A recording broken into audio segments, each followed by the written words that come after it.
नमस्कार मित्रों। उम्मीद करता हूं आप सब बिल्कुल ठीक होंगे। इंडस वैली सिविलाइजेशन की एक क्लास जो है बहुत बहुत खास, क्योंकि इसके अंतर्गत अब जो पढ़ाया जाएगा वो सीधा का सीधा पेपर में आता ही है। तो इंडस वैली सिविलाइजेशन 2026 के सभी एग्जाम्स के लिए आपके सामने आ चुका है। अगर आप तैयार हैं तो मुझे बता दीजिए। बहुत बढ़िया तरीके से मैं क्लास के अंदर यश है, क्लास के अंदर शौर्य आनंद है, नेहा सिसोदिया है, सुष्मिता सिंह है, शुभी हैं, और भी खतरनाक बच्चे जैसे नीतीश यादव क्लास के अंतर्गत आ चुके हैं, सीधा बिहार से आ रहे हैं ये। ठीक है। इसके अलावा रंजना राजभर क्लास के अंतर्गत है, और भी खतरनाक बच्चे क्लास में आए हैं, दस्तक दी है इन्होंने, और चीजों को बेहतर बनाने के लिए आप सभी तैयार भी हैं। मुझे बड़ा अच्छा लगता है आप सबको यहाँ देखते हुए। आज क्लास के टाइम में हल्का सा डिले हो गया है, बट मैं धीरे धीरे इस चीज पे काम कर रहा हूँ कि डिले कभी हो ही ना। ठीक है, याद रखना। हमारी तरफ से पूरा प्रयास है कि इस तरीके के डिले को पूर्णतः रोक दिया जाए, इस तरीके की डिले होना बंद हो जाए। और इस थ्योरी क्लास में आप सभी का स्वागत है, जो खतरनाक तरीके से आपको देखने को मिलने वाली है। स्टार्ट करते हैं। क्लास के अंदर हमारे पुराने छात्र अनुज यादव भी आए हैं, जो खतरनाक आदमी है। ठीक है, चलिए। और क्लास के अंदर Nikki Singh, soulfully crafted bye निश, मनीष कुमार, और भी बहुत सारे बच्चे हैं। वैसे तो ये क्लास एक पेड क्लास है, बट ये क्लास आपकी YouTube पर अवेलेबल रहती है। मतलब ये जो क्लास है ये आपकी मौजूद रहती है YouTube पर लाइव। तो YouTube पर तो ये लाइव रहती है, बट ये एक पेड है। रिकॉर्डेड देखनी है, रिकॉर्डेड आपको देखनी है, या अगर रिकॉर्डेड ना सोचते हुए आप सोच रहे हैं नोट्स आपको चाहिए, इसके रिलेटेड PDF आपको चाहिए, तो वो सब की सब आपको मौजूद मिल जाती है हमारे एप्लीकेशन के ऊपर।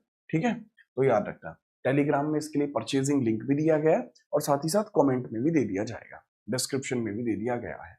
स्टार्ट करते हैं, माहौल काटते हैं। देखिए, मैंने आपको कल ही बताया था, इस चीज पे हम कल ही चर्चा कर चुके थे कि एंशिएंट हिस्ट्री में कितने चैप्टर्स आपके होते हैं। एंशिएंट हिस्ट्री में कितने चैप्टर्स होते हैं इसके बारे में कल ही डिस्कशन हो चुका था। एंशिएंट हिस्ट्री के चैप्टर्स का डिस्कशन कल ही हो चुका था। मैंने कल ही आपको बता दिया था कि भाई एंशिएंट हिस्ट्री पढ़ाऊंगा जी। एंशिएंट हिस्ट्री का मतलब है प्राचीन इतिहास, यहाँ पे पढ़ाऊंगा, प्राचीन इतिहास पढ़ाऊंगा, ये कल ही बता दिया था। और प्राचीन इतिहास पढ़ाने के लिए मैंने कल ही 2 हिस्से आपको क्लियर भी कर दिए थे। सबसे पहले मैंने ओरिजिन ऑफ ह्यूमन आपको पढ़ा दिया था। ओरिजिन ऑफ ह्यूमन मैंने आपको पढ़ा दिया था। Origin of human, origin of human मैंने आपको पढ़ा दिया था।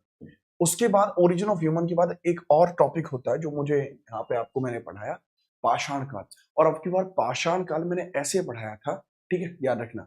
अरे मैंने बोल दिया कि निक्की भी क्लास में आई हुई है, स्टडी गर्ल भी है, महेश भी है, ये सब मैं बोल चुका हूँ बच्चे। ठीक है, जय मां सरस्वती। तो ओरिजिन ऑफ ह्यूमन मैंने पढ़ाया, साथ ही साथ मैंने आपको पाषाण काल कल पढ़ाया था, पाषाण काल भी मैंने कल पढ़ाया था। और पाषाण काल अब की बार मैंने बिल्कुल अलग तरीके से पढ़ाया था। ठीक है, याद रखना, ये पाषाण काल बिल्कुल अलग तरीके से मैंने आपको पढ़ाया। ठीक है, याद रखेंगे, बेहतरीन। तो जो पाषाण काल था, जो स्टोन एज था, वो मैंने आपको पढ़ाया। स्टोन एज था कल, मैंने वो आपको पढ़ाया। तो देखिए, अगर हम स्टोन एज की बात करते हैं, उसका क्या कुछ कार्य रहता है। देखो, इसके अंदर मैंने आपको पूरा पाषाण, 3 हिस्से, इसकी तीनों के तीनों हिस्से मैंने इसके पढ़ा दिए थे। मध्य पाषाण, मेसोलिथिक, मध्य पाषाण भी मैंने आपको पढ़ा दिया था। नियोलिथिक भी पढ़ा दिया था, नियोलिथिक भी पढ़ा दिया था। अब इससे संबंधित कुछ सवाल मैं पूछना चाहूंगा।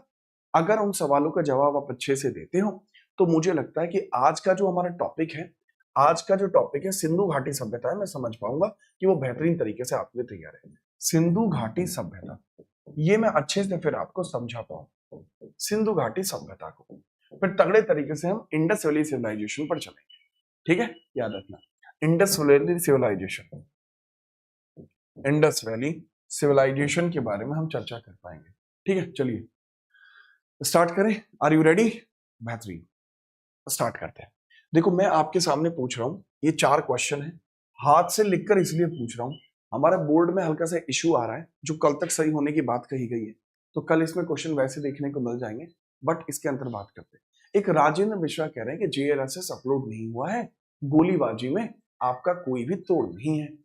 देखो, कई बार बहुत बुरा लगता है, जैसे राजेंद्र का कमेंट है, इसको देखकर मुझे काफी बुरा लगा। बुरा लगने का कारण है, देखो, कल की क्लास के अंतर्गत मैंने बोला था कि हम डलवा देंगे। मैंने अपने एंड से जो जो डल सकता था वह मैंने टेलीग्राम पे डाल दिया। ये JRSS जैसा ही होता है, यूपीएसआई का था ये, और ये मैंने तगड़े तरीके से यहाँ पर डाल दिया था, दिन में ही डाल दिया था। 11 मार्च चल रहा है, ये देखो, यह डिजाइन भी आप देख पाओगे, ये ऐसा। और बाकी का मैंने भेज दिया है टीम को। अब अगर इसमें टीम नहीं डाल रही है तो क्या मेरी गलती है? ठीक है, तो थोड़ा सा समझिए तो सर। ओके, लेकिन नहीं, आपको क्या है, आपको कुछ ना कुछ कह के अपने आप को बाकी बच्चों से बेहतर दिखाना। आपको दिखाना है कि आप बाकी बच्चों से समझदार हैं। आपको दिखाना है कि आप ज्यादा जानते हैं। वाकई में आप ज्यादा जानते हैं। अब है, आपको संपूर्ण आशीर्वाद है, खुल के खेलो। पेपर में इस बार आप सिलेक्शन जरूर पक्का करो। आगे हम बात करते हैं, ठीक है। रोहित गजोधर, खुल के खेलो। ठीक है, चलिए हम स्टार्ट करते हैं आपसे सवाल पूछना। पहला प्रश्न आपके सामने ये आता है कि पुरापाषाण काल में, पुरापाषाण काल में, पुरापाषाण काल के साक्ष्य, काल का सबसे पुराना हथियार कौन सा है? सबसे पुराना हथियार, सबसे पुराना हथियार कौन सा है? पहला, पहला मैं आपको बोलता हूं, इसमें आप लिखते हैं मोनोलिथ। मोनोलिथ है क्या पुराना हथियार? ठीक है। दूसरा हम यहाँ पे आपके लिखते हैं हस्त कुठार। हस्त कुठार आप देख लेंगे, ठीक है। ये होते हैं हैंड एक्स, हैंड एक्स आप देखते हैं। तीसरा आप देखेंगे क्लीवर, क्लीवर देखेंगे। चौथा ऑप्शन आप देखेंगे B+C, या पांचवा ऑप्शन आप देखेंगे जिसमें बताएंगे कि यहां पर जो देखने को मिल जाएगा bone weapons, bone made weapons, made weapons आप देख लेंगे, ठीक है। मनुष्य के साथ बकरी कहां मिली थी? मनुष्य के साथ बकरी को कहां दफन किया गया है? मनुष्य प्लस बकरी को कहां दफन किया गया है? वो दफन कहां किया गया है? दफन कहां किया गया? ये दूसरा प्रश्न है। पहला, पहला इसमें होगा आपका बुर्ज होम, बुर्ज होम हो जाएगा, बुर्ज होम। तीसरा आपका होगा चिरांद, चिरांद ऑप्शन हो जाएगा। गुफराल, गुफराल हो जाएगा, या डी हो जाएगा, ठीक है, अतिरम पक्ककम, अतिरम पक्ककम आपको देखने को मिल जाएगा। इसके बाद क्वेश्चन नंबर तीसरा हो जाएगा। क्वेश्चन तीसरे में मैं आपसे पूछना चाहूंगा कि पाषाण काल में, पाषाण काल में, पाषाण काल के साक्ष्य, साक्ष्यों के अनुसार, साक्ष्यों के अनुसार, अनुसार भारत में सबसे पुरानी खोपड़ी कहां मिली है? भारत की प्राचीनतम खोपड़ी कहां मिली? प्राचीनतम, ठीक है, खोपड़ी को क्या बोलते हैं? ठीक है, प्राचीनतम खोपड़ी कहां मिली, यही लिख रहा हूं, प्राचीनतम खोपड़ी कहां मिली। अब इसके बारे में बताना, प्राचीनतम खोपड़ी ये कहां मिली है। और इसके अंदर क्वेश्चन नंबर 4 भी आप बता दीजिएगा थोड़ा सा। क्वेश्चन नंबर 4 के बारे में भी आप बता देना तगड़े तरीके से, कि क्वेश्चन नंबर 4 में मैंने आपसे पूछा है कि भारत के अंतर्गत, भारत में प्राचीन, ठीक है, प्राचीन, या फिर हम बोल सकते हैं भारत में जो आर्कियोलॉजिकल, पुरातात्विक, पुरातत्व, पुरातत्व का जनक किसे कहते हैं? जनक किसे कहते हैं बताइए। आपके सामने कुछ क्वेश्चंस पूछे, इन सब का आंसर आप मुझे बता दीजिए, चीजें आपकी अलग लेवल पे पहुंच जाएंगी। फटाफट इन सब का आंसर मुझे बता देंगे आप। फटाफट से आप बताइए क्या कुछ इसमें सही होना चाहिए।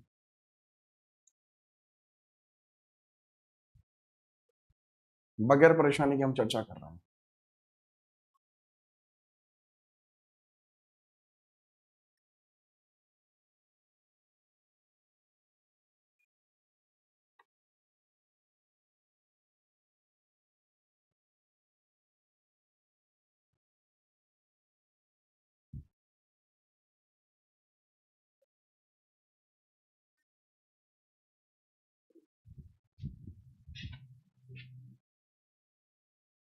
बताएं एक बार।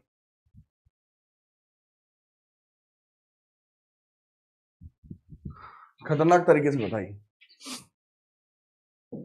चलो मैं इसके अंतर्गत आपको सामने क्लियर करता चलता हूँ। पहला का क्या है, तो अगर हम बात करते हैं सबसे पुराने जो हथियार हैं वो क्लीवर भी है, हस्त कुठार भी है। B+C दोनों ही सही है, ठीक है, याद रखा। मनुष्य प्लस बकरी के साक्ष्य आपको गुफराल से मिले हैं। बुर्जों में मनुष्य के साथ कुत्ते को दफन किया गया है। ये जो खोपड़ी मिली है ये आपको मिल जाती है कहां पे जरा सर? यह आपको नर्मदा नदी घाटी में मिलती है, नर्मदा नदी वैली में मिलती है, नर्मदा नदी घाटी में,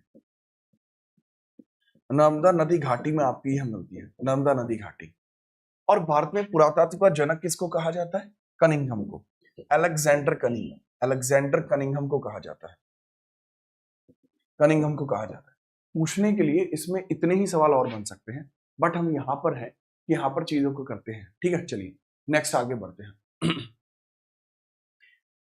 चलिए इसके बाद हम आगे बढ़ते हैं। देखो आजकल के छात्रों में ना एक बहुत बड़ी चीज क्या है कि वो अपने आप को बहुत अधिक मतलब सहनशील नहीं समझते। आजकल के जो छात्र हैं वो अपने आप को बहुत अधिक ऊंचे दर्जे का प्लस अपने आप को बहुत अधिक बुद्धिमान समझने लगे हैं। जैसे क्लास में राजेंद्र है, कहता कि मुझे आपसे इसी प्रकार के जवाब की उम्मीद थी। कमाल की बात है, मैं आपकी उम्मीद पे खरा उतरा, आप नहीं उतर पाए। और इसमें यहां भी ये मुझे जज कर रहा है, अगर तुम्हें ना पता हो तो।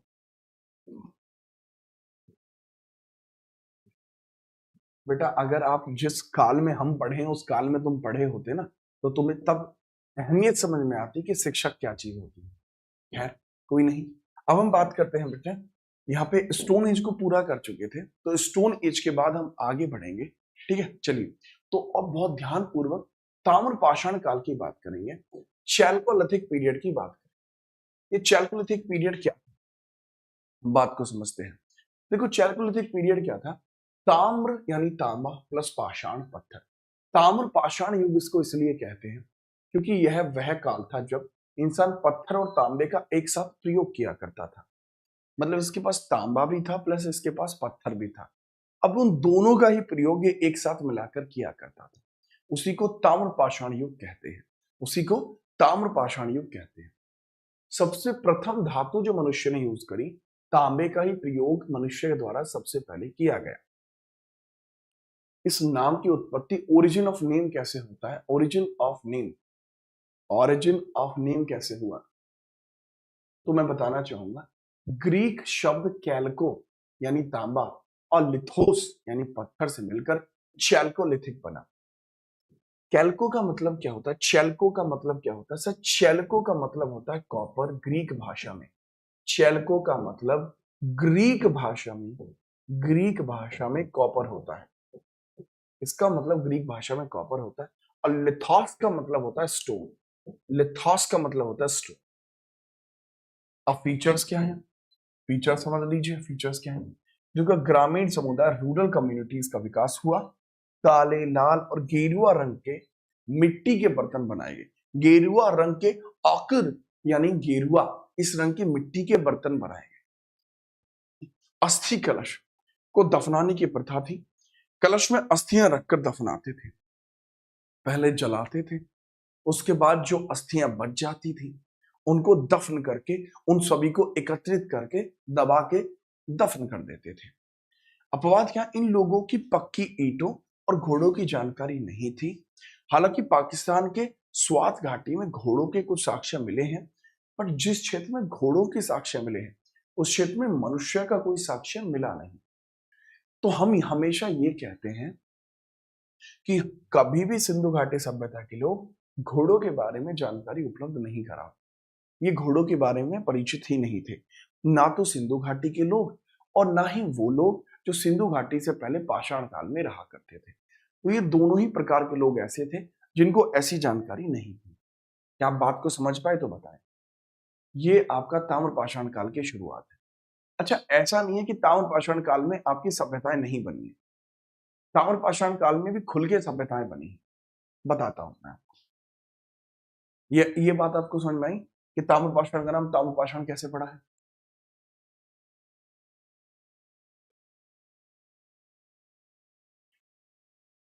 चलो नेक्स्ट। कुछ ऐसे स्थल हैं जो ताम्र पाषाण काल के बारे में बहुत फेमस है। ठीक है, याद रखना। देखो अब बहुत ध्यानपूर्वक मैं समझाता हूं। राजस्थान के अंदर आहार देखने को मिलता है, इसको तामवती कहा जाता है। राजस्थान के अंदर आपको क्या देखने को मिलता है? बेटा राजस्थान के अंदर आपको आहार देखने को मिलता है, आहार, आहार नहीं है, आहार है। राजस्थान के अंदर आपको आहार देखने को मिलता है, इसको ध्यानपूर्वक समझना। राजस्थान में एक स्थान है जिसका नाम है आहार, आहार आपको देखने को मिलता है, आहार। आहार इसे क्या कहा जाता है, इसको आप तामवती कहते हैं। गणेश्वर जोधपुरा, गिलकुंड, यहां अग्निकुंड मिला है, बालाथ और उजियाना, ये सारे क्षेत्र कहां पे हैं सर? ये सारे ताम्र पाषाण युगीन सभ्यता के साक्ष्य हैं और सबके सब राजस्थान में है। मैं दोबारा एक बार रिपीट करता हूं, कौन कौन से हैं? आहार, इसे तामवती कहते हैं, गणेश्वर, जोधपुरा, गिलकुंड, ठीक है, और जहां अग्निकुंड मिला है, बालायत और उजियाना, ये राजस्थान के अंदर ताम्र पाषाण कालीन काल के प्रमुख स्थल हैं। बिल्कुल सटीक है ये आंसर। दूसरा हम आगे बढ़ते हैं। कायथा, मध्य प्रदेश में कायथा है, ऐरण है, महेश्वर है, नौदा टोली है, ठीक है, नौदा टोली है। इसकी खोज एच.सी. सांकलिया ने की थी। ओके। महाराष्ट्र में जोरवे है, नेवाशा है, इनाम गांव है, गांव के साक्ष्य मिले हैं। दायमाबाद है, सबसे बड़ा स्थान है दायमाबाद, ठीक है, याद रखेंगे, बड़ा स्थान है। सिंधु सभ्यता का दक्षिणी स्थान भी है। पश्चिम बंगाल में पांडु राज डीबी है और महिषदल है जो मेदिनीपुर के पास है। महिषदल है जो मेदिनीपुर के पास है। कल एक बच्चे ने पूछा था, निक्की ने पूछा था शायद, कि सर ये मेदिनीपुर में क्या खास है? तब मैंने बताया था कि मेदिनीपुर में पाषाण कालीन सभ्यता नहीं उगी थी, वहां आगे वाली सभ्यताएं उगी थी, जिसके अंतर्गत आपका प्रमुख था पश्चिम बंगाल में ताम्र पाषाण कालीन संस्कृति उगी थी, जो महिषदल में उगी थी, जो मेदिनीपुर में है। तो यहाँ आपको इस पीरियड की सभ्यताओं के साक्ष्य मिलते हैं। दक्षिण भारत, संगनकल्लू, मस्की, हल्लूर और ब्रह्मगिरी, और कोल्डी हवा यूपी, चिरांद बिहार, सासम और गोलावल उड़ीसा, यहां भी साक्ष्य मिले हैं। तो आप ये समझ लीजिए जो पूरा भारत है, ये संपूर्ण भारत एक तरीके से ताम्र पाषाण कालीन संस्कृति का पालना था। इसको आप नोट करेंगे, ठीक है, याद रखिएगा।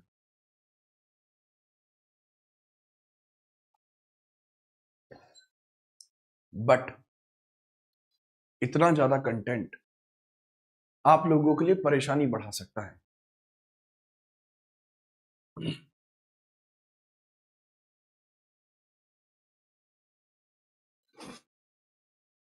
ठीक है, याद रखिए। उम्मीद करता हूं कि जैसे मैंने आपको यहाँ बताया, बेटा राजेंद्र आप निश्चिंत रहिए, आज शाम तक आपको जो आपकी JRSS है वो मिल जाएगी, ठीक है, निश्चिंत रहिए। हमारे यहाँ पे थोड़ा सा समय जरूर लग जाता है, मैं अपनी स्पेसिफिक की बात कर रहा हूँ, लेकिन हम चीजें अच्छी जरूर करते हैं, ठीक है। आपने अब तक जितने भी शिक्षकों को देखा, जाना, परखा होगा, उम्मीद करते हैं कि आपकी सोच में परिवर्तन हम जरूर करेंगे। चलो आगे हम बात करते हैं। अगर इसके अंतर्गत देखा जाए प्रमुख संस्कृतियां कौन कौन सी हैं, 4 प्रमुख संस्कृति बता रहा हूं, पेपर के लिए 4 ये ही बहुत है। अब बच्चे कह रहे हैं सर अग्निकुंड तो कालीबंगा में मिला था। बेटा वो इंडस वैली सिविलाइजेशन है, थोड़ा सा सुन तो लो। ये मैं इंडस वैली थोड़ी पढ़ा रहा हूं, ये ताम्र पाषाण कालीन संस्कृति पढ़ा रहा हूं, वो समझिए।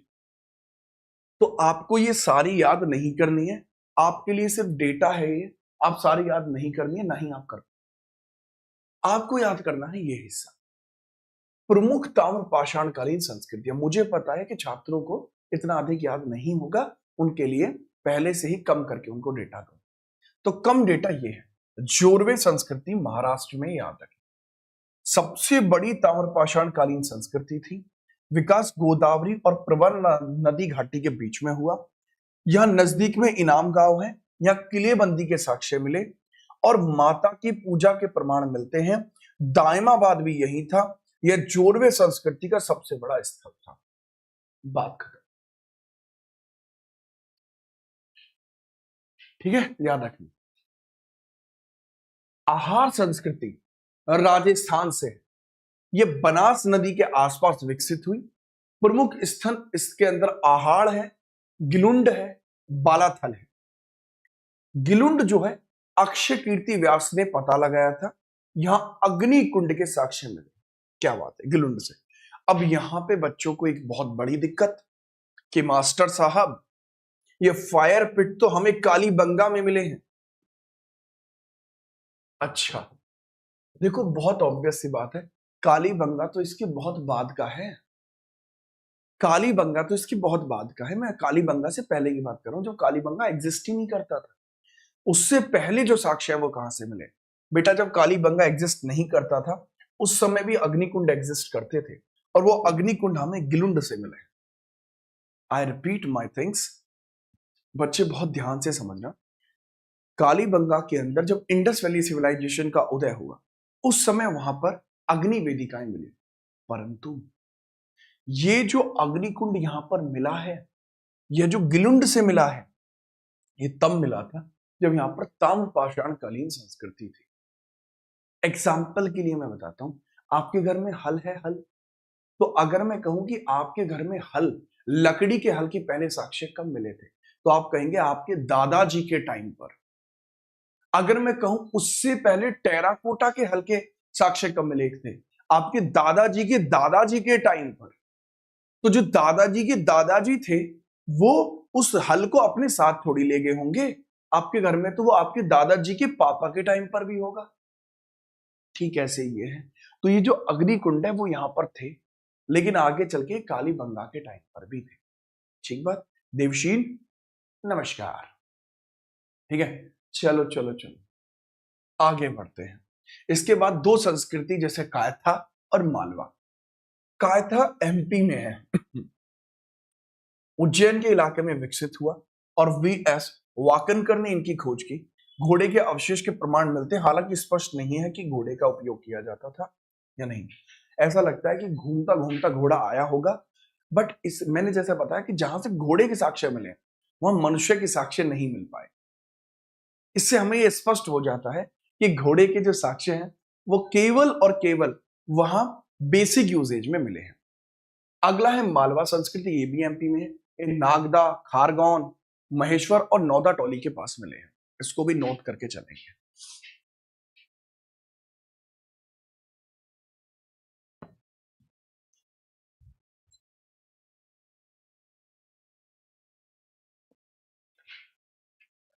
ठीक है, ये आप जान पाए, ये चार आप याद रख लेना,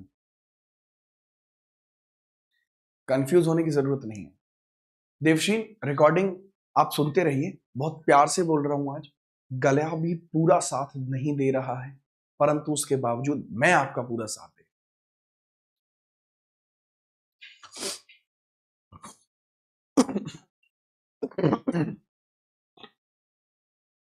ठीक है, आगे बात करते हैं। लीजिए नेक्स्ट। अब क्योंकि इतना ही इसमें पर्याप्त होगा और अधिक जानने की कोशिश मत करो, अब हम इंडस वैली सिविलाइजेशन की बात करते हैं। लीजिए, इंडस वैली सिविलाइजेशन की बात करते हैं, उसके बारे में थोड़ा समझते चलिएगा। इंडस वैली सिविलाइजेशन की बात करते हैं।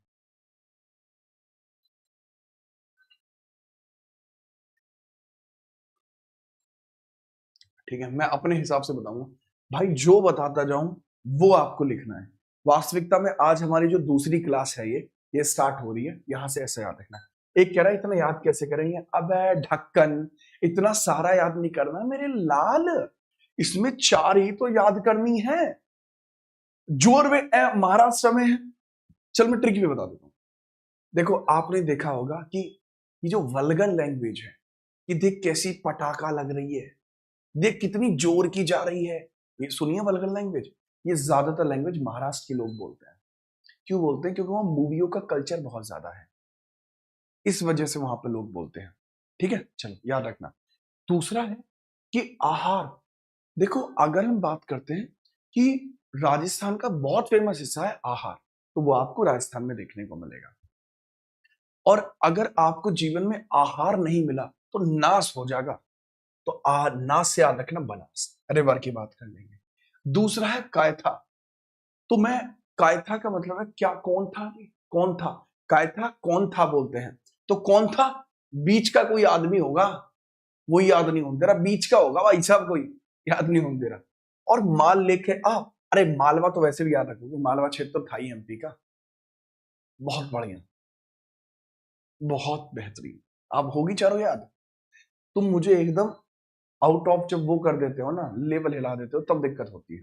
ठीक है, मैटर है भाई आपका। अब सिंधु सरस्वती सभ्यता की बात करते हैं, इंडस वैली सिविलाइजेशन की बात करते हैं। ये भारतीय उपमहाद्वीप की पहली शहरी सभ्यता थी। अच्छा, जैसे आप वेब सीरीज देखते हो, तो जब वेब सीरीज चलती है तो उसमें एक सीन यहां चल रहा होता है, एक सीन वहां चल रहा होता है। जैसे कि वहां तो मुन्ना भैया जो हैं, मिर्जापुर में अगर मैं देखूं, वहां तो मुन्ना भैया अपने पापा को मारने की प्लानिंग कर रहा है, और वहां दूसरी तरफ गुड्डू भैया मुन्ना भैया को दबोचने की तैयारी कर रहा है। तो एक ही टाइम पे दो दो सीन होते रहते हैं। जैसे उदाहरण के लिए, जैसे यहाँ पे मैं अपने गले से जूझता हुआ आप लोगों के लिए क्लास ले रहा हूं, और वहां आप मम्मी से कह रहे मम्मी पकौड़े बना दे। तो एक ही टाइम पे है हम दोनों, एक ही टाइम है हमारा, लेकिन उसके बाद भी आप कुछ और कर रहे हैं, मैं कुछ और कर रहा हूं। जिस समय भारत में सिंधु घाटी सभ्यता थी, ऐसा नहीं है कि भारत में सिर्फ सिंधु घाटी सभ्यता थी, और भी सभ्यताएं थी।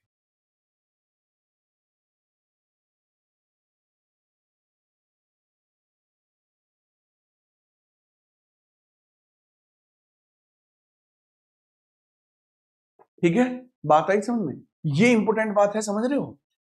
ऐसे ही जब यहां पर इंडस वैली सिविलाइजेशन चल रही थी, तब इसके पैरेलल में क्या चल रहा था?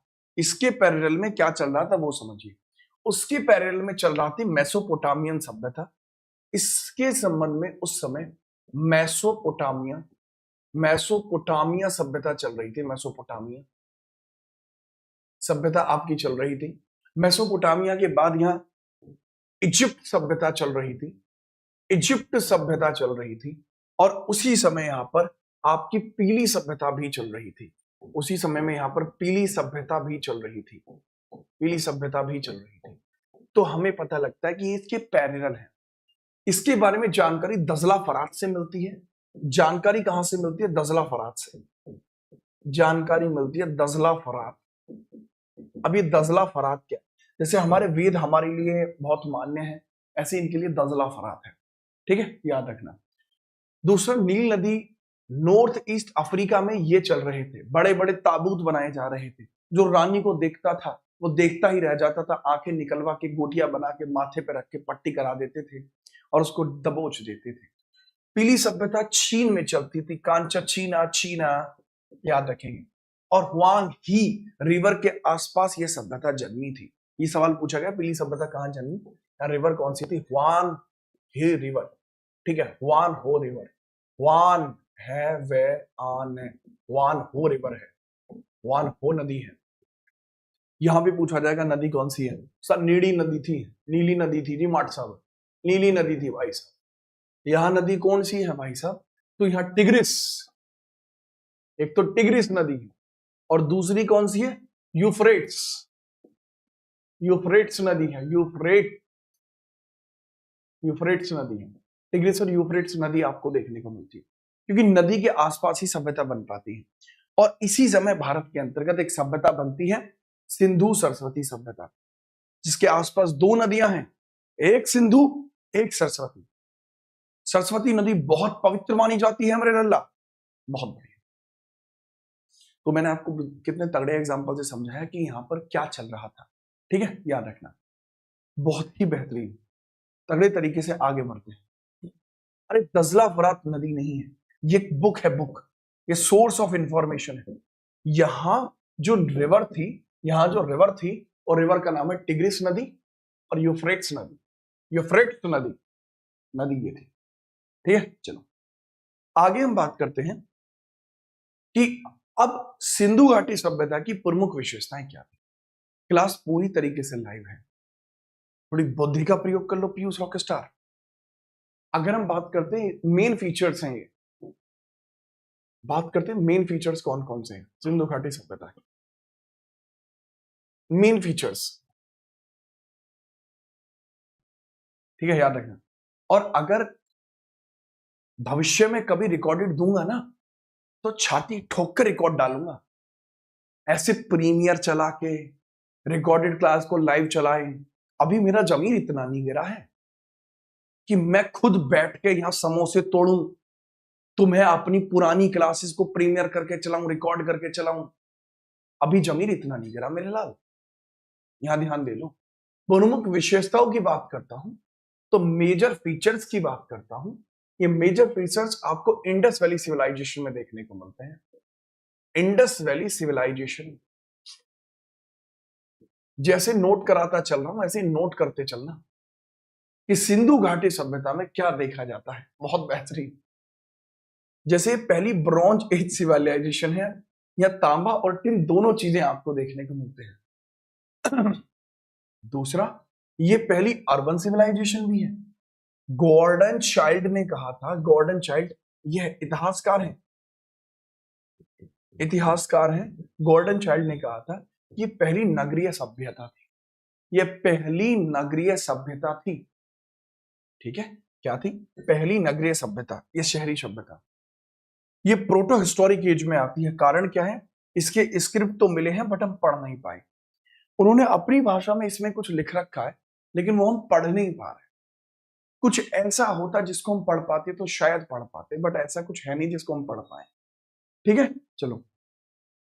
इसकी समय रेखा या समय सीमा कितनी है? समय सीमा आपको देखने को मिलती है कि सर समय सीमा है 2600 बीसी से 1900 बीसी। इसका मैच्योर फेस है। हालांकि इसके बाद भी ये थोड़ी बहुत चली है, इसके पहले भी ये थोड़ी बहुत चली है। ठीक है, याद रखना। मेरे ख्याल से आप समझ पाए हैं तगड़े तरीके से। बताइए। नमस्ते भाई, नमस्ते।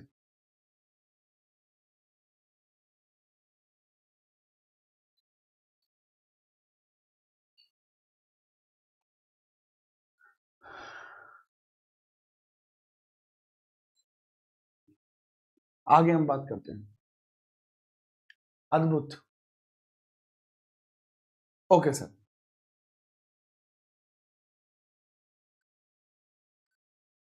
लीजिए आगे बढ़ते हैं। इसका भौगोलिक विस्तार कैसे है? भौगोलिक विस्तार किसका? सिंधु घाटी सभ्यता का विस्तार कैसे है? ये मेजर पॉइंट है, पुरानी परीक्षाओं में ये बहुत बनता है। भौगोलिक विस्तार जैसे आपके जीडी के पेपर होता है, जीडी लेवल का पेपर होता है, जीडी का पेपर हुआ, दिल्ली पुलिस का पेपर हुआ, एमटीएस का पेपर हुआ, ठीक है, यूपी पुलिस का पेपर हुआ, या ग्रुप डी का पेपर हुआ।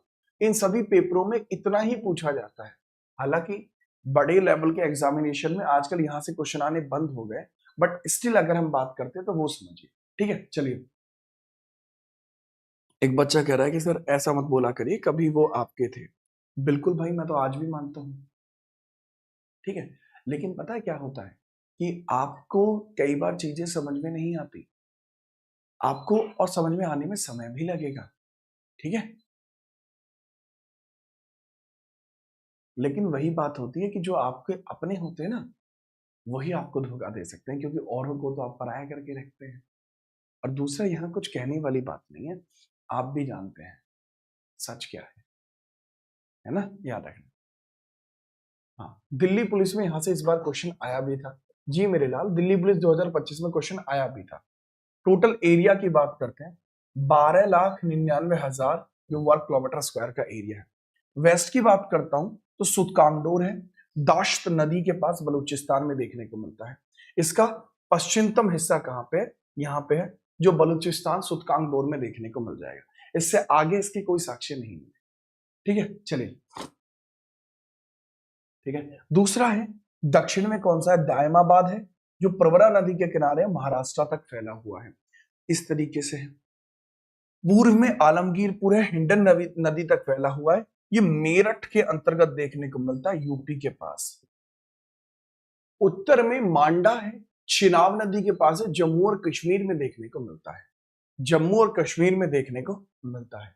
तो यह इंपॉर्टेंट रहने वाला है, यह इंपॉर्टेंट रहने वाला है। ठीक है, याद रखिए। अद्भुत बातें हैं, बहुत बढ़िया,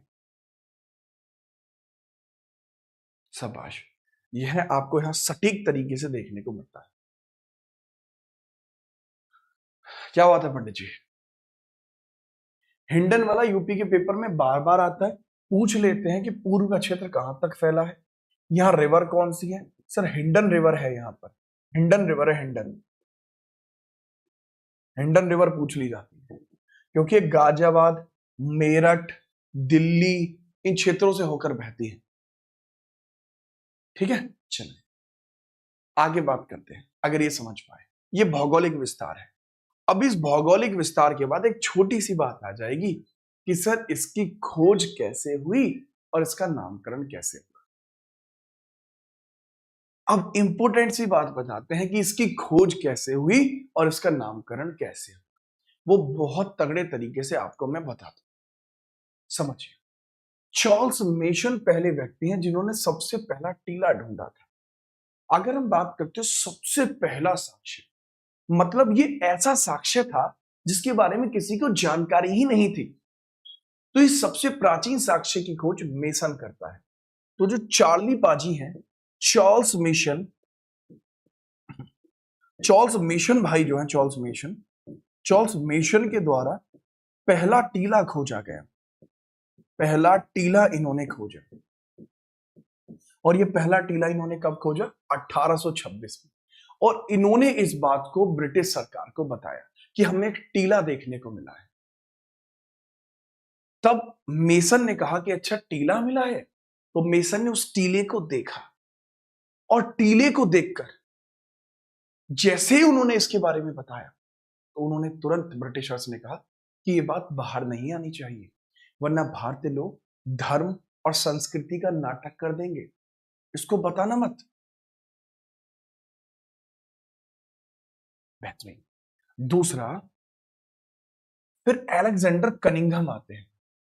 अच्छा, इसके बीच में जब 1852 और 54 के बीच में, इसको समझना, ये वाला पॉइंट इसमें नहीं है पर मैं अपनी तरफ से एड ऑन कर रहा हूं। बार्टन ब्रदर्स भी आपको देखने को मिलते हैं। बार्टन ब्रदर्स भी इस बारे में बात करते हैं और वो ब्रिटिश सरकार को बता देते हैं। चार्ल्स मेशन ने ब्रिटिश गवर्नमेंट को जानकारी पूरी नहीं दी थी। इन्होंने ब्रिटिश गवर्नमेंट को पूरी जानकारी नहीं दी, जानकारी नहीं दी, बीच में आधी जानकारी खा गए। तो ब्रिटिश सरकार को पूरी जानकारी किसने दी थी? वो बर्टन ब्रदर्स ने दी थी। और बर्टन ब्रदर्स कब यहां खोज कर रहे थे? तो मैं आपको बताना चाहूंगा, यहीं पर थे बर्टन ब्रदर्स। 1856 में बर्टन ब्रदर्स खोज कर रहे थे। कमाल की बात है, समझिएगा यहां पे पूरा खुल के बताता हूं मैं भी। यह है 1856 का दौर, 1856। बर्टन ब्रदर्स, बर्टन बंधु, अब बंधु, बर्टन ब्रदर्स। तो बर्टन ब्रदर्स खुदाई कर रहे थे रेल को स्थापित करने के लिए।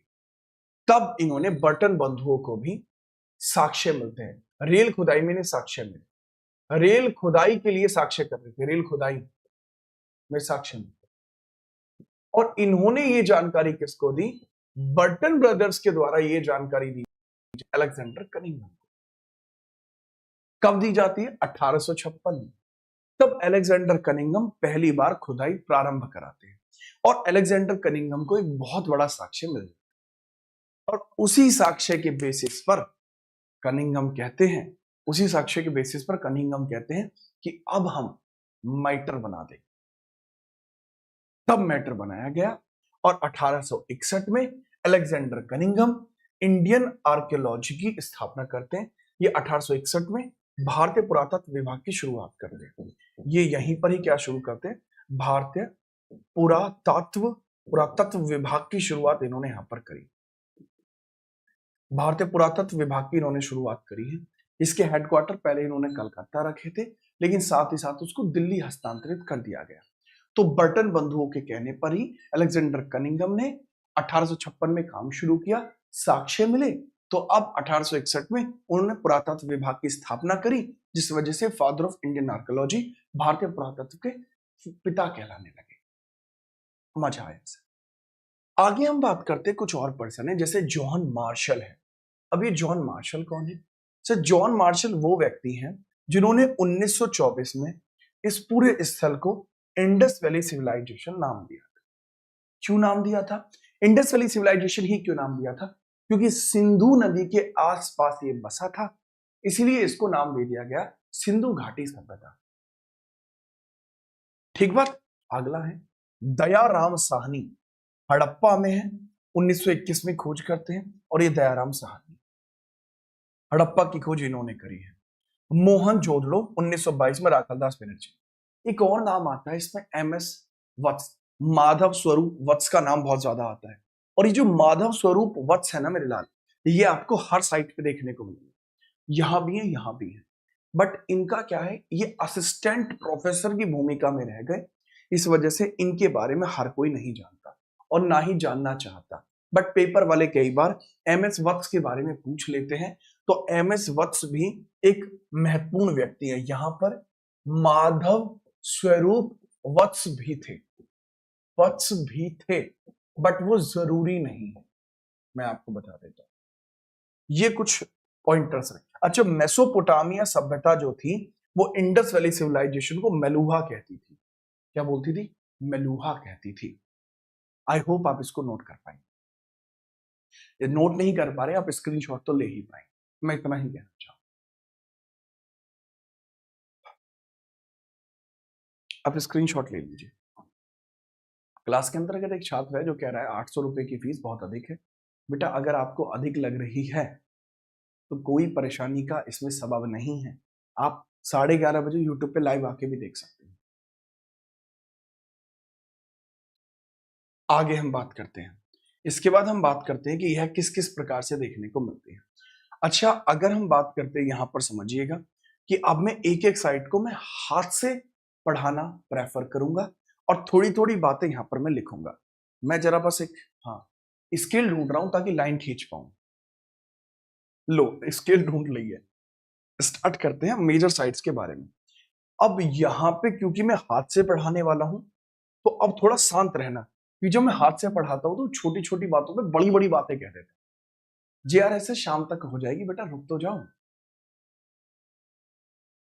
ठीक है, अब यहां पर समझते हैं। सबसे पहले अफगानिस्तान में इंडस वैली सिविलाइजेशन के प्रमुख, Indus Valley Civilisation, Indus Valley सभ्यता के प्रमुख शहर, सभ्यता के प्रमुख स्थल, प्रमुख स्थल। ये CGL का इंपोर्टेंट है, मतलब CGL इसका फेवरेट टॉपिक यही है, CGL का फेवरेट है। This is the favourite topic of CGL। CGL यहां से पूछता ही पूछता है। अफगानिस्तान में जैसे कौन कौन से क्षेत्र हैं, अफगानिस्तान में कौन कौन से क्षेत्र है? अफगानिस्तान, आप मुझे बताते चलो, मैं लिखता चलूंगा। क्या कहते हैं सर? इतनी बुद्धि होती तो हम पढ़ते ही नहीं, फिर भी ट्राई करो। बलूचिस्तान में कौन सा है? सिंध में कौन सा है? बताइए। बलूचिस्तान में कौन सा है? बलूचिस्तान में कौन सा है? सिंध में कौन सा है? ठीक है, याद रखना। हाँ ठीक है, सिंध में आपका कौन सा है? पंजाब में कौन सा है? पंजाब पाकिस्तान, वहां पंजाब इंडिया वाला। पंजाब में कौन सा है? पंजाब भी दो है मेरे लाल, एक है पंजाब PNJB, एक है PUNJB, दोनों में फर्क है। ये पाकिस्तान का है और ये हिंदुस्तान का है, ठीक है, इंडिया का है। बट ये मत समझना कि हमेशा ऐसा ही रहेगा, नहीं बेटा, ऐसा माना जाता है। पंजाब इंडिया में भी है ये तो।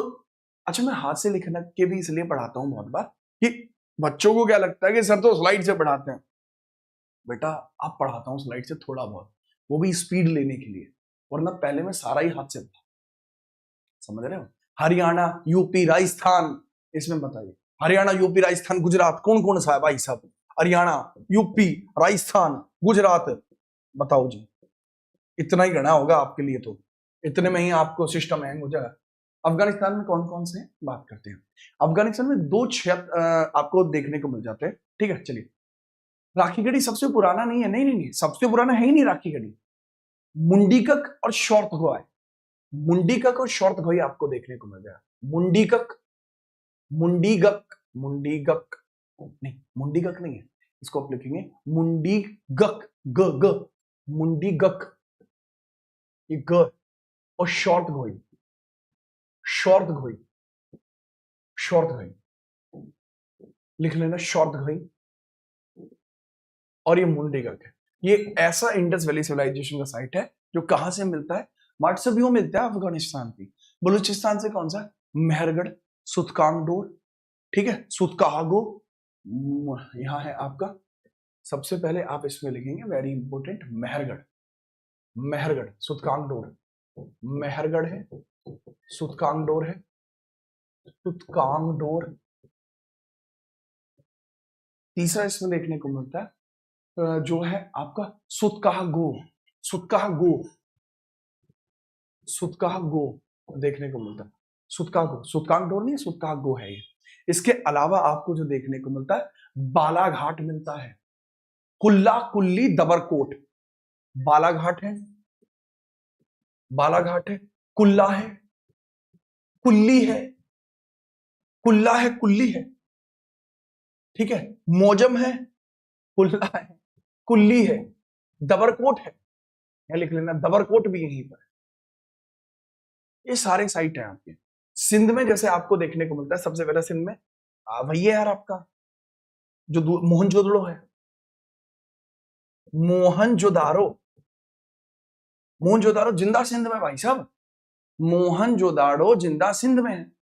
चनहूदड़ो है, अली मुराद है, चनहूदड़ो अली मुराद, चनहूदड़ो है, चनहूदड़ो है, अली मुराद है, अली मुराद शहर है आपका, अली मुराद है, ठीक है। और एक बड़ा फेमस सा शहर आपको देखने को मिलता है आमरी, कोटजी। आमरी है, कोटजी है, कोटजी, कोटजी और अली मुराद, ये सब यहाँ के।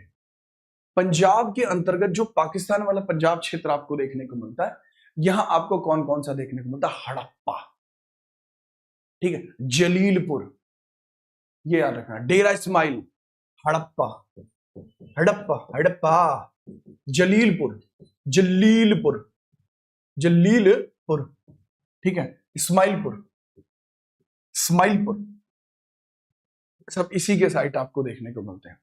पंजाब में देखने को मिलता है आपका सबसे इंपोर्टेंट है चाक छासी, बाड़ा, चाक छासी यहां देखने को मिलता है, चाक छासी, बाड़ा है यहाँ पे। और एक है आपका रोपड़, रोपड़। मैं रोपड़ काफी घूमा हुआ हूँ क्योंकि ये आपका नजदीक में लगता है, यहाँ पे मैं काफी रह रखा हूँ, ठीक है, याद रखना।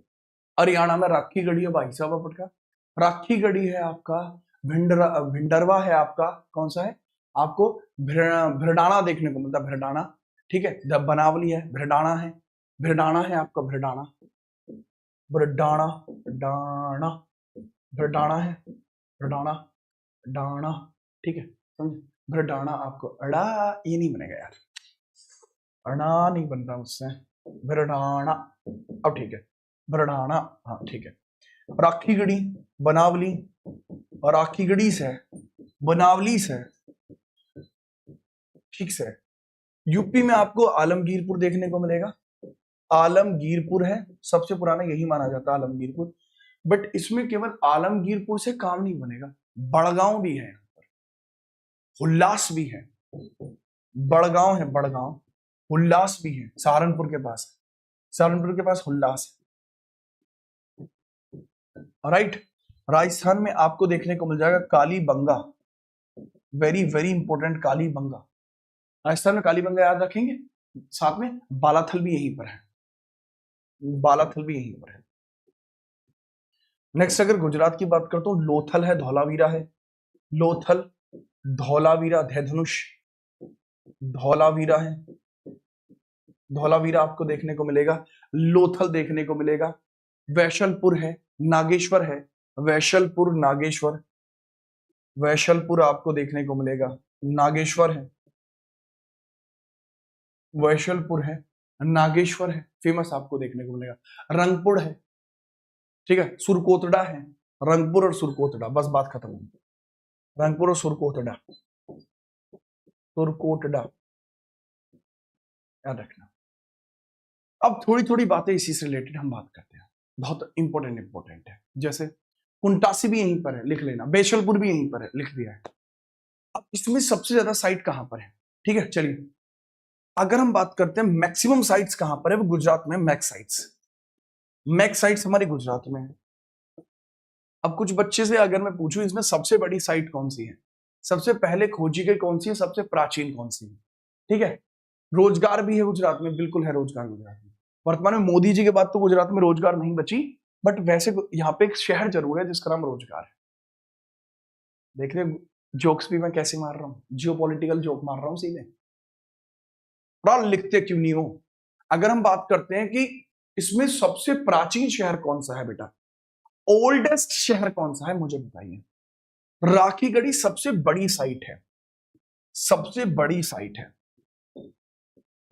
सबसे बड़ी साइट है राखीगढ़ी, सबसे बड़ी साइट, सबसे बड़ा स्थल। साइट का मतलब होता है सबसे बड़ा स्थल है राखीगढ़ी, सबसे बड़ा है। सबसे पहले खोजी कौन सी है, सबसे बड़ी, सबसे पुरानी कौन सी, भरडाना, ये ओल्डेस्ट है, सबसे पुरानी है, सबसे प्राचीन है। भरडाना सबसे प्राचीन है। सबसे पहले कौन सी खोजी थी, हड़प्पा सबसे पहले खोजी गई थी, सबसे पहले खोजी, ये सबसे पहले खोजी गई थी, इसको सबसे पहले खोजा गया। ठीक से, कोई दिक्कत तो नहीं है। तो ये इस तरीके से काम करता है, ठीक है, याद रखना। तो इसको आप याद रखना। तो हरियाणा से हवाई सब कोई बालक है उड़े हरियाणा थी, ब्रडाना हरियाणा वाली सबसे पुरानी से, बिल्कुल भाई साहब। हड़प्पा सबसे पुरानी को ना, पहले मिली जरूर थी पर पुरानी नहीं है। इसको एक बार देख लो, स्क्रीनशॉट वगैरह ले लो भाई साहब, इसके आता था लिखने में, जोर पाटे है, लिख लिया। सबसे पहले हड़प्पा खोजी गई, ओल्डेस्ट इसमें भरडाना है, ठीक है भाई। आगे हम बात करते हैं, अब एक एक करके सभी साइट्स की बात कर लेते हैं। अब देखो, अब सारी साइट्स तो आप याद नहीं कर सकते, ये बात आपको भी समझ में आती है कि सर सारी साइट याद करने में तो मम्मी याद आ जाएंगी, बिल्कुल याद आ जाएंगी, इसलिए आप बहुत छोटी छोटी बातों को याद करते रहेंगे, एक एक साइट उठाएंगे, उनके बारे में चर्चा करते रहेंगे। बात सही है, कोई दिक्कत तो नहीं है? नहीं सर कोई दिक्कत नहीं, ठीक है, चलिए लीजिए। अब हम बात करते हैं सबसे पहले हड़प्पा के बारे में। देखो यहाँ केवल ये लिखा आता रहेगा, बट इसमें मुझे बहुत सारी बातें बतानी पड़ेंगी। जैसे अगर मैं हड़प्पा के बारे में ही बात बताऊं, तो मैं ऊपर भी ये रंगीन करना पड़ेगा, मुझे ऊपर भी मुझे कलर फिल करने पड़ेंगे ताकि मैं हड़प्पा के बारे में बता। देखो हड़प्पा यहाँ जैसे, तो यहाँ कलर फिलर मुझे जरूरत पड़ेगी। हड़प्पा ये हमारा मेजर पॉइंटर हुआ, किस नदी के किनारे, रावी नदी के किनारे है। 1922 में 1921 में खोजा गया, दयाराम साहनी के द्वारा, दयाराम साहनी ने इसको खोजा था। दयाराम साहनी इसके उत्खनन करता है, एक्सकवेटर है, एक्सकवेटर है, यानी उत्खनन करता है, उत्खनन करता है। इस समय एएसआई हेड कौन था 1921 के समय? एएसआई हेड कौन था सर? इस समय जो एएसआई का हेड था उसका नाम जोहन मार्शल था, जोहन मार्शल था। आगे चल के यही इस पूरी सभ्यता को 1924 में नाम देगा इंडस वैली सिविलाइजेशन। बात है समझ में? ये कहां पर है? मोंटागोमरी डिस्ट्रिक्ट में, वर्तमान में साहिवाल डिस्ट्रिक्ट में है। स्थान इसका कहां है? हड़प्पा का स्थान कहां पे है? स्थान है सर मोंटागोमरी, स्थान है मोंटगोमरी, पाकिस्तान, मोंटगोमरी है। और मोंटगोमरी वर्तमान में कहां है? तो वर्तमान में साहिवाल में है, वर्तमान साहिवाल में देखने को मिलता है, साहिवाल में। और साहिवाल कहां पे है सर? साहिवाल आपका पाकिस्तान में, साहिवाल पाकिस्तान का एक डिस्ट्रिक्ट है, याद रखेंगे, बढ़िया, वेरी इंपॉर्टेंट जी सर। इसके बारे में याद रखना, कोई समस्या है सर? दूर दूर तक कोई समस्या नहीं। इसका एक बार दोबारा भी उत्खनन हो चुका है 1946 में और 1926 में। इसका पुनः भी उत्खनन हुआ है, बताओ किस किसने? इसका पुनः भी उत्खनन हुआ है। कमाल की बात तो यह है, इसका पुनः भी उत्खनन हो रखा है 1926 में, 1946 में। 26 में करा था एमएस वत्स ने करा था, और 46 में करा था मार्टिन व्हीलर ने, मार्टिन व्हीलर ने करा, मार्टिन व्हीलर ने करा था, ठीक है। कमाल की बात है, पेपर वाला पूछ, मैं एग्जामिनर होता मैं तो यही पूछता कि मार्टिन व्हीलर ने किस साइट का दोबारा से उत्खनन किया था। क्लियर है? बहुत बेहतरीन। इसके अंतर्गत बाकी ये चीजें यहां से हटाऊंगा मैं, क्योंकि बहुत ज्यादा जगह घेर रही है, और यहां मैं दोबारा से बताना शुरू करूंगा अपने पॉइंटर्स को। यहाँ पे एक कब्रिस्तान भी देखने को मिलता है, R37। यहाँ एक कब्रिस्तान भी है जिसका नाम है R37। यहाँ कब्रिस्तान भी है, यानी ग्रेव यार्ड भी है, ग्रेव यार्ड भी है जिसका नाम क्या है? R37। ग्रेव यार्ड का नाम R37 है, ठीक बात है। ये शहर दो हिस्सों में बटा हुआ है, पूर्वी और पश्चिमी। ठीक है, जॉन मार्शल ने इसको माउंट एबी नाम दिया था। शहर के दो हिस्से हैं, शहर के दो हिस्से हैं, शहर के दो हिस्से हैं, शहर के दो हिस्से हैं जिनको माउंट एबी कहा जाता है, known as Mount Abu, known as Mount Abu, Mount Abu. और ये माउंट एबी नाम किसने दिया था? ये दिया था जॉन मार्शल ने नाम दिया था, जॉन मार्शल ने, जॉन मार्शल ने इसको माउंट एबी नाम दिया था, जो इस प्रकार से बने हुए हैं। वेस्ट का हिस्सा जो है यहां दुर्ग देखने को मिलता है, ईस्ट का हिस्सा साधारण लोगों के लिए, साधारण लोगों के लिए। याद रखना, एक पूरी चार दीवारी होती थी जो इस चारों तरफ होती थी, ऐसा लगता है किसी साम्राज्य का हिस्सा हो, और एक ही साम्राज्य के अंदर दो कंपार्टमेंट, ये ऐसे बनता था।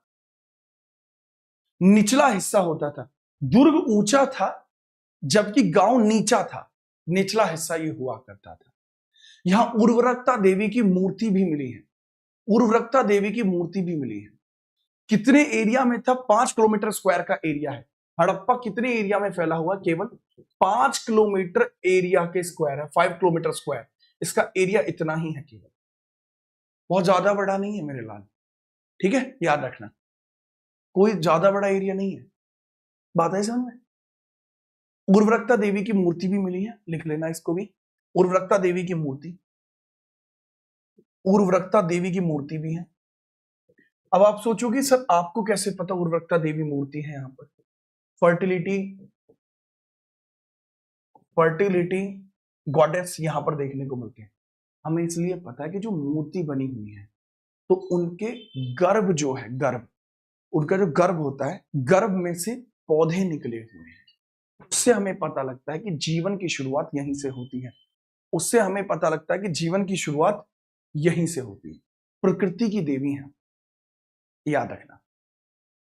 इसके बाद हम नेक्स्ट बात इसी में याद रखेंगे कि यहां पे बहुत सारी सेल खड़ी की मोहरें भी मिली हैं, प्रसाधन का सामान भी मिला है, प्रसाधन सामान भी मिला है, प्रसाधन सामान भी है। प्रसाधन का मतलब होता है लिपस्टिक, सिमरक, बिंदी, ठीक है, आंखों की काजल, कानों की स्याही, ये सब भी मिला है यहाँ पर। तो ध्यान रखना, प्रसाधन मंजूषा भी मिली है, साज सज्जा का सामान भी मिला है, प्रसाधन सामान भी मिला है। और साथ ही साथ यही नहीं, अभी और सुनिए, यहीं पर आपको स्टेटाइट की चौकोर मोहर भी मिली है, स्टेटाइट की चौकोर मोहर, स्टेटाइट की चौकोर मोहर भी मिली है, चौकोर 2x2 की मोहर भी मिली है।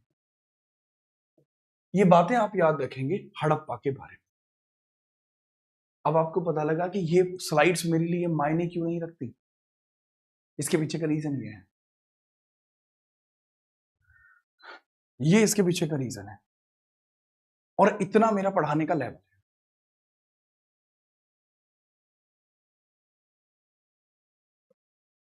और अगर यही मैं सिविल्स के लिए पढ़ा रहा होता तो मुझे तकरीबन 2 पेज की जरूरत और पड़ती और हड़प्पा ही पढ़ा रहा होता, फिर मैं बताता कि ये सेल खड़ी से ही क्यों बनती थी,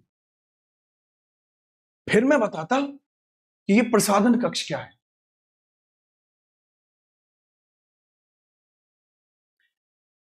बेटा मैंने आपको पहले भी बता चुका हूं कि पढ़ाने के लिए मैं एक उम्र खर्च कर चुका हूं,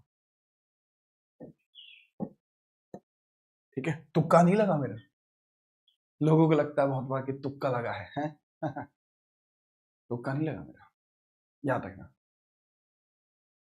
अब यहां समझिएगा, मोहनजोदड़ो 1922, राखल दास बनर्जी, राखल दास बनर्जी, आर.डी. बनर्जी, राखल दास बनर्जी के द्वारा इसको खोजा गया, ठीक है। इसको मृतकों का टीला कहा जाता है। क्या बोलते हैं इसको? मृतकों का टीला कहा जाता है। ये कहां पे? सिंध पाकिस्तान में है, याद रखना, इसको मृतकों का टीला बोलते हैं, मृतकों का टीला, मृतकों का टीला, का टीला इसको कहा जाता है, मृतकों का टीला इसको कहा जाता है। और इसके खोजकर्ता तो मैंने बता दिया, आर.डी. बनर्जी हैं, उत्खनन करता है। कमाल की बात यह है, ये सिंध पाकिस्तान में है। सिंध पाकिस्तान में देखने को मिलता है, सिंध पाक में देखने को मिल जाएगा। लोकेशन है इसकी। रिवर भी कई बार पूछ लेता है, सिंध रिवर है इसकी। सबसे बड़ी ग्रीनरी 4.5 मल्टीप्लाई बाय 11 का उसका वो था, डायमेंशन था। ग्रीनरी सबसे बड़ी यहीं पर है, सिंध रिवर के किनारे मिलता है, सिंध नदी है, ठीक है, याद रखना। सबसे बड़ा अन्नागार यहां पे मिला। सबसे बड़ी ग्रीनरी, सबसे बड़ी ग्रीनरी यानी अन्नागार, ग्रीनरी यानी अन्नागार, अन्नागार यहां पर मिला है। और अन्नागार के डायमेंशन कितने हैं? 4.5 मल्टीप्लाई बाई 11 मीटर। अगर मैं एग्जामिनर होता, मैं जरूर पूछता ये सारी बातें। 4.5 मल्टीप्लाई बाई 11 में याद रख लेना, अन्नागार बिल्डिंग है सबसे बड़ी। अच्छा, सबसे बड़ी पब्लिक बिल्डिंग कौन सी थी यहां? ये सबसे बड़ी ग्रीनरी, सबसे बड़ी बिल्डिंग है, ये सबसे बड़ी बिल्डिंग है बेटा ये आपकी, ये सबसे बड़ी बिल्डिंग है आपकी अन्नागार। बट सबसे बड़ी पब्लिक बिल्डिंग कौन सी है? सबसे बड़ी पब्लिक बिल्डिंग, सबसे बड़ी पब्लिक बिल्डिंग कौन सी है? ये तो राजा की थी, ये राजा की थी। पब्लिक बिल्डिंग कौन सी है? सर सबसे बड़ी पब्लिक बिल्डिंग थी स्विमिंग पूल में नहा के, तुम और भी नमकीन हो गई। आय हाय। अगर मैं बात करता हूं, वो था स्नानागार। डायमेंशन क्या है सर? डायमेंशन डायरेक्टली याद रखना, इसमें एलबीएच मुझे बताना पड़ेगा। 11 7 4.3, ठीक है। ये है स्नानागार, स्नानागार 11 मल्टीप्लाई 7 मल्टीप्लाई 4.3 मीटर। ये गहराई है, 4.5 मीटर गहरा था, 7 मीटर लंबा था, 11 मीटर चौड़ा था। खम्मा खड़ी भाई यश गणे दिन बाद आया भाई अड़े, ये बात होगी थी। स्वास्तिक का चिन्ह यहाँ पे मिला है, दोनों प्रकार की मोहर मिली है, ठीक है, याद रखना। इसे सिंधु घाटी का बगीचा भी कहते हैं, सबसे ज्यादा पॉपुलेशन यहीं पर थी।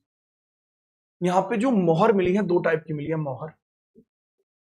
मोहर यहाँ सिलेंड्रिकल भी मिली है, गोल भी मतलब सिलेंड्रिकल, सिलेंड्रिकल भी मिली है, सिलेंड्रिकल भी मिली है, और सिलेंड्रिकल भी है, और बटन सील भी है, बटन सील। ये आप खुद लिख लेना, सबसे ज्यादा पॉपुलेशन यहां पर थी, ये चीज आप खुद लिख पाएंगे। पुजारी की मूर्ति मिली है, टेराकोटा के खिलौने मिले हैं, हाथी का कपालखंड मिला है, ये लिख लेना। इसको मृतकों का टीला बोलते हैं। कांसे की मूर्ति मिली है, पशुपतिनाथ की मोहरें मिली हैं। ग्रेट बात, क्योंकि मैं ऊपर बता चुका हूं तो यहां लिख देता हूं। आपको पुजारी की मूर्ति भी मिली है, मैंडोरिन पुजारी की मूर्ति, मैंडोरिन पुजारी की मूर्ति भी मिली है, जो अभी यहां पे दिख रही थी। पुजारी की मूर्ति भी मिली है, पुजारी की मूर्ति मिली है। इन सब मूर्तियों के अंदर कला कौन सी थी?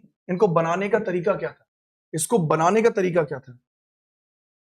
बनाने का तरीका, सब बनाने का तरीका था lost wax technology, lost wax प्रक्रिया, लॉस्ट वैक्स प्रक्रिया के माध्यम से बनाए जाते थे। क्लियर है? अब मुझे एक छोटी सी बात और बता दीजिए कि जैसे जुड़वा राजधानियां हैं, these are the twin capitals. कौन कौन सी ट्विन कैपिटल है? सब मोहनजोदड़ो और हड़प्पा एक दूसरे के लिए ट्विन कैपिटल है। ये बात किसने कही है? डांसिंग गर्ल मैंने बता दिया, कांसे की थी, ब्रॉन्ज की थी। तो मैंने आपसे पूछा है, ये कौन महानुभाव थे जो कहते हैं, ये कौन महानुभाव थे जो कहते हैं कि हड़प्पा और मोहनजोदड़ो ये राजधानियां हैं? ये किसने कहा है? याद रखना।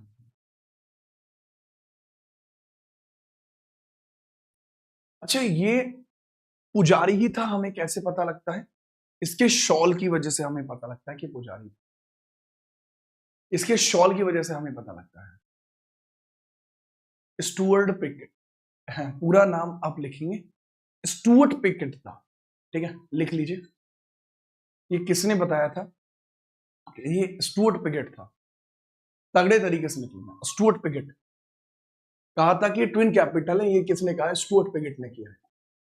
Stuart Piggott, PIGGET, Stuart Piggott ने कहा है, स्टुअर्ट पिकेट, इन्होंने कहा था, स्टुअर्ट पिकेट ने, कि ऐसा है। अरे अर्नेस्ट मैक ने नहीं कहा था, बताऊं अभी, ये स्टुअर्ट पिगेट ने कहा था। अच्छा, हाथी का कपाल खंड भी यहीं से मिला है। कुछ बच्चों को डाउट रहता है कि हाथी कहां से मिला होगा। हाथी यहीं से मिला, पहली बार मिला था। हाथी का कपाल खंड भी यहीं पे मिला है। हाथी का कपाल खंड, हाथी का कपाल खंड, कपाल खंड भी यहीं से मिला है। कपाल खंड का मतलब तो समझते हो ना, है? स्कल एविडेंसेस ऑफ एलिफेंट, कपाल खंड यहीं से मिला है। तो ये सारी बातें इंपॉर्टेंट है। बहुत सारे लोग उसी हाथ जो है, दिखाता हूं मैं आपको मैंडोलिन क्या है। ये मैंडोलिन था। बहुत सारे लोग कहते हैं कि मार्ट साहब यही जो मैंडोलिन था ये मोदी जी से मैच खाता है, और ये गलत बात है, ऐसा सोचना भी मत। ठीक है, याद रखना।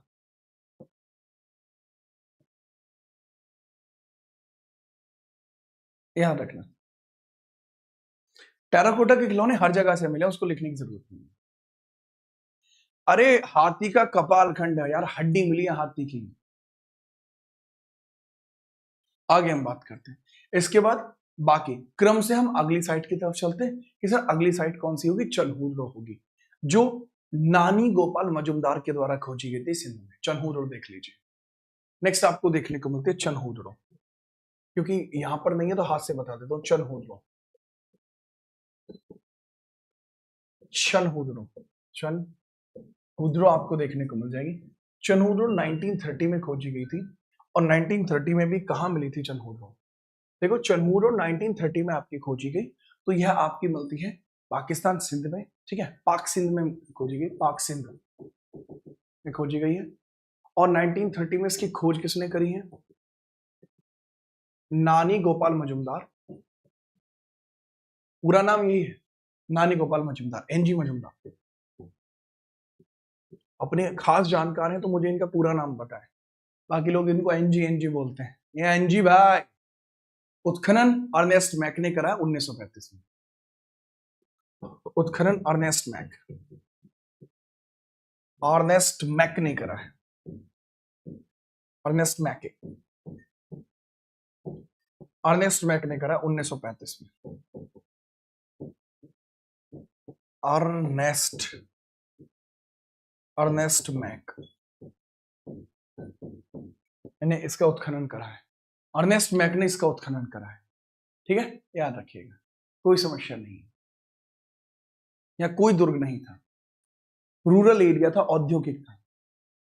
मेकअप किट वगैरह यही मिली है। अब पीतल की इक्का गाड़ी जरूर मिली है, पीतल की इक्का गाड़ी जरूर मिली है।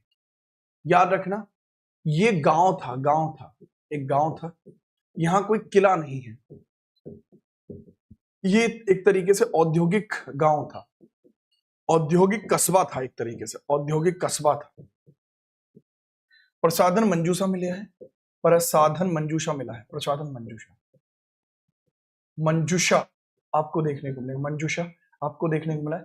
औद्योगिक कस्बा है, प्रसाधन मंजूषा है कि यहाँ कोई किला नहीं था। ठीक है, इंपॉर्टेंट बात है कि यहाँ प्रसाधन मंजूषा है, और साथ ही यहाँ पक्की शाही परमानेंट इंक मिली है, जिससे शायद टैटू बनवाते होंगे। ये परमानेंट इंक मिली है, टैटू की परमानेंट इंक मिली है यहाँ पर।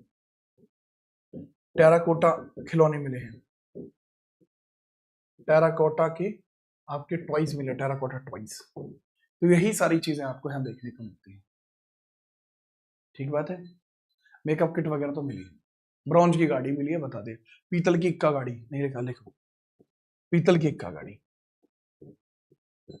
इक्का गाड़ी मिली है। ठीक है, चलिए, तो भाई आज यहीं तक रहेगा। ठीक है, इससे आगे हम कल बात करेंगे, लोथल की बात करेंगे कल, सीधा हम बात करेंगे लोथल, लोथल के बारे में याद करें।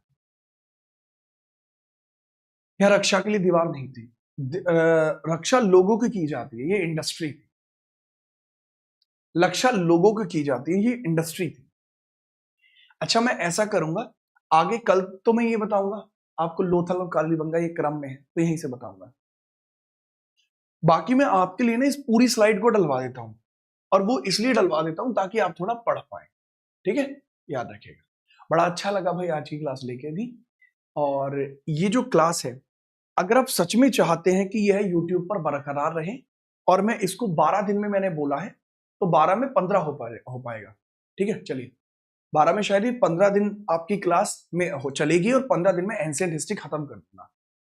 अगर आप वाकई में चाहते हो कि 15 दिन में एंशिएंट हिस्ट्री में यूट्यूब पे लाइव आके खत्म करूं, तो उस क्लास के नीचे कमेंट जरूर करना। आपकी कमेंट मायने रखती है।